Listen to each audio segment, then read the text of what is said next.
অবশেষে কেটেছে কুষ্টিয়া সীমান্তের ৩ দিনের চরম অনিশ্চয়তা। দৌলতপুর উপজেলার প্রাকপুর সীমান্তের শূন্যরেখায় আটকে থাকা সেই ১২ জনকে ফিরিয়ে নিয়েছে ভারতীয় সীমান্তরক্ষী বাহিনী বা বিএসএফ। ৩ দিন ও ৩ রাত সীমান্ত সংলগ্ন মাথাভাঙা নদীর তীরে পাটক্ষেতের আইলে খোলা আকাশের নিচে থাকার পর আজ সোমবার বেলা 11:30টার দিকে তাদের ফিরিয়ে নেওয়া হয়।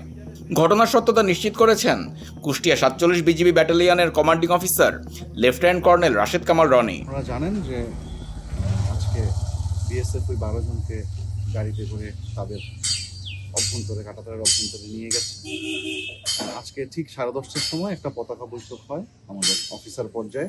বিএসএফের একজন অফিসার প্রতিনিধি এবং আমাদের একজন অফিসার প্রতিনিধি উপস্থিত ছিলেন এবং এই ফ্ল্যাগ মিটিংটা অন দ্য স্পট হয়েছে। যেখানে 12 জন লোক আটকে ছিল ঠিক সেখানেই হয়েছে। সেখানে ফ্ল্যাগ মিটিংয়ের সিদ্ধান্তে আমরা জানাই যে পুশিং আমরা কোনোভাবে অ্যাকসেপ্ট করবো না। এদেরকে পুশিং করা হয়েছে, আমরা এই লোকজনকে আমাদের বাংলাদেশের অভ্যন্তরে কোনোভাবেই অনুপ্রবেশ করতে দিব না। এই সিদ্ধান্ত ওরা মেনে নেয় এবং ওদের পক্ষ থেকে আমাদের বেসামরিক ব্যক্তিবর্গের অনেক বেশি উপস্থিতি সম্পর্কে আপত্তি জানানো হয়েছিল।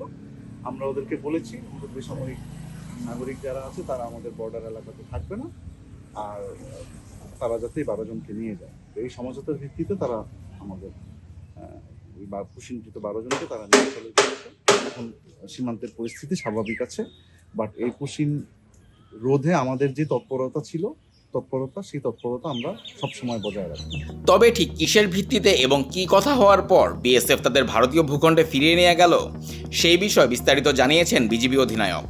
এর আগে যে পতাকা বৈঠক হয়েছিল তারপরে তারা জানিয়েছিল তারা ইনভেস্টিগেট করবে, সেটা আপনাদেরকে আমরা বলেছিলাম। তো এখন ইনভেস্টিগেশনের পরে আজকে আবার পতাকা বৈঠক হওয়ার পরে তারা নিয়ে গেল। এখন তাদের ইনভেস্টিগেশনের রেজাল্টটা কি হয়েছে তা তো আমি বলতে পারবো না, বাট তারা নিয়ে চলে গেছে। এর আগে গত শুক্রবার ভোর রাতে এই 12 জন নারী, পুরুষ ও শিশুকে বাংলাদেশে পুষিনের চেষ্টা করে বিএসএফ। তারা বাংলাদেশের ভেতরে ঢুকে পড়লে স্থানীয়রা বিজিবিকে খবর দেয়। পরে বিজিবি ও গ্রামবাসীদের তৎপরতায় তাদের সীমান্তের শূন্যরেখায় ফেরত পাঠানো হয়। এরপর তীব্র রোদ আর অনিশ্চয়তার মধ্যে কাটছিল তাদের সময়। স্থানীয় বাংলাদেশিরাই মাথাভাঙা নদীর বাঁশের সাঁকো পার হয়ে মানবিক কারণে তাদের খাবার ও পানি পৌঁছে দিচ্ছিল। অবশেষে চতুর্থ দিনের মাথায় এসে অবসান হলো এই মানবিক সংকটের।